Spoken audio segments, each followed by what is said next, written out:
인생에서 기회가 3번 온다 이런 얘기가 흔히들 그런 얘기를 많이 듣는데 제가 전에 한번 선생님 주역 강의 들었을 때 기회는 한 번뿐이다. 한 번밖에 없다. 이렇게 말씀하시는 걸 들었었거든요. 이제 기회가 3번이던 한 번이던 뭔가 이렇게 계속 오는 것 같은데 진짜 인생에서 기회가 이게 기회인지 이게 지금 그런 때인지 뭐 이런 거는 어떻게 알고 그리고 그걸 어떻게 활용을 하는 그런 지혜가 있을까요? 주역에서는 어떻게 가르치고 있는지. 인생에 한 번의 때가 온다고 이야기한 것도 잘못된 이야기죠. 왜냐하면 한 번도 안 오는 경우도 있습니다. 그 다음에 수없이 많이 오는 경우도 있고. 근데 이제 수없이 많이 오는 경우가 대체 재물을 이야기하는 경우가 많습니다. 돈을 많이 버는 때가 좋은 때다. 이런 생각도 하고, 또 어떤 사람은 뭐 명예를 얻었을 때, 내가 장관이 되고, 뭐 국회의원이 되고 했을 때가 내가 좋은 때다. 이런 이야기도 있고, 뭐 여러 가지가 있는데, 때가 온다는 건, 제 같은 경우가 생각해 보면, 인생살이 하면서 한 번도 때가 없었는 것 같아요. 내가 볼 때는. 그럼 옛날에 좋았느냐? 옛날에는 막 비참할 정도로 나빴죠. 그러니까 내가 군에 갔다 와서 아버지가 돌아가시고 제일 첫 번째 크리스마스를 맞이했는데 그때는 막 이 세상이 막 온통 불바다 같은 때 막 화랑이 일어나가지고 제조업을 하는 사람은 막 돈 투성이었고 나이트클럽이고 술 마시고 하는 데 북적대고 하는 그 시절이었다고. 그때가 1972년, 73년도였어요. 그러니까 빈부 없는 사람은 엉망으로 없지만 있는 사람은 있는 대로 해가지고 제일 흥행하는 데가 나이트클럽이었어요. 근데 나는 크리스마스 저녁을 굶었어. 돈이 없어가지고. 근데 이제 아버지의 이야기대로 철학관 간판을 걸어 놓으니까 아무도 찾는 사람이 없고 해서 그날 저녁에 손님이 한 사람 왔더라고. 왔는데 내가 뭐 적당히 이야기해 보냈는데 내가 불쌍해 보였더니 돈을 좀 주고 갔어. 그래, 그 돈 몇백 원 되는 걸 가지고 시내를 나가보니 어때 엄두도 못 내는 거예요. 그래서 아마 그 돈과 곰탕 한 그릇 사먹고 집으로 들어오는 경험이 있습니다. 그런 불쌍한 시절을 내가 사실은 디디고 일어났어. 지금은 그때 비하면 엄청스럽게 발전했지만은 사실은 그게 뭐 크게 발전인가 뭔가 지금도 실감이 안 나거든요. 지금 또 내가 뭐 이렇게 부자란 생각도 안 든다고요. 그런데 내가 때가 왔다 하는 것이 되거든. 시간과 공간의 개념이 착착 들어맞아야 됩니다.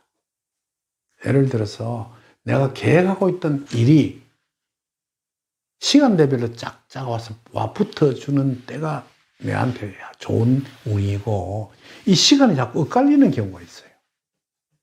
예를 들어 누구를 만나야 하는데 그 이상하게 안 만나지고 떨어져 버리고 자꾸 이렇게 빗나가고 이러거든요. 그건 아군의 때다.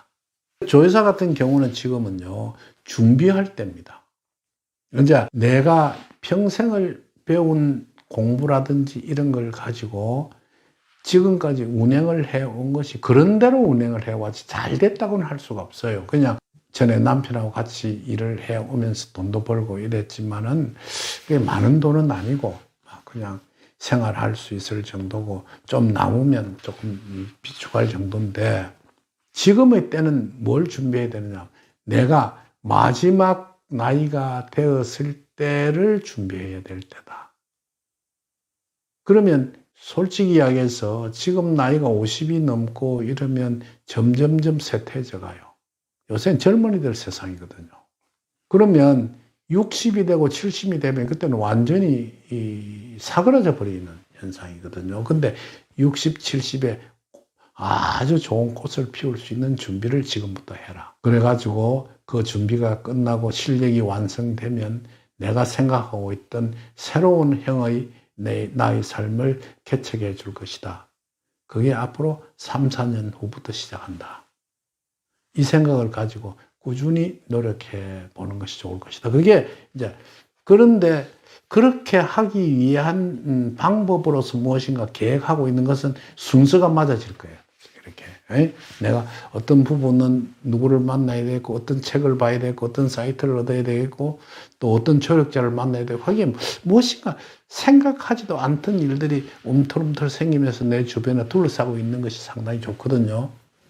자, 그럴 때는, 그러면 그 성공을 이끄는 방법이 어디 있냐면, 욕심을 버려야 돼요. 그냥 세월이 내를 필요로 할 때까지 내가 실력을 쌓고 나의 길을 찾아야 되겠구나 하는 생각을 가지고 하지. 지금 준비 단계에서 돈을 벌어야 한다는 생각은 조금 이렇게 뒤로 미루고, 그냥, 물론 생활이 뭐 그렇게 녹록하진 않겠지만, 그걸 가지고 잘 운행해 가도록 해야 할 것이다. 그 생각. 네. 아시게? 네. 예. 선생님 어떻게 그렇게 정확하게 지금의 저의 상황 그리고 저의 때 이런 거를 잘 말씀을 해주시는지 감사드립니다. 그 욕심을 버린다 그 얘기를 하는데 이제 욕심을 버리라는 이유가 이제 지금 현재는 사람이 모일 때거든요. 네. 내 주변에 이제 쓸데없는 사람은 나가고 새로운 사람이 몰려 들어와서 내 주변을 둘러싸게 되는데 그 속에서 이 사람 관계를 제일 해치는 것이 금전이에요.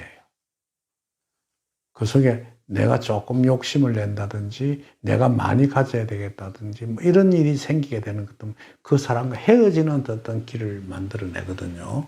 그러니까 언제든지 사람이 나의 길을 만들어 줄 것이라는 생각을 가지고 그 사람의 무슨 이야기든지 간에 잘 듣고 내가 양보할 건 하고 또 내가 노력해 줄 건 해가면서 뒷날에 더 큰 것을 바라는 그런 시절을 맞이해라고 이야기해 드리고 싶습니다. 그러니까 사람을 놓치지 않기 위해서는 욕심을 버려야 한다. 욕심을 가지면 사람을 놓치게 되거든요.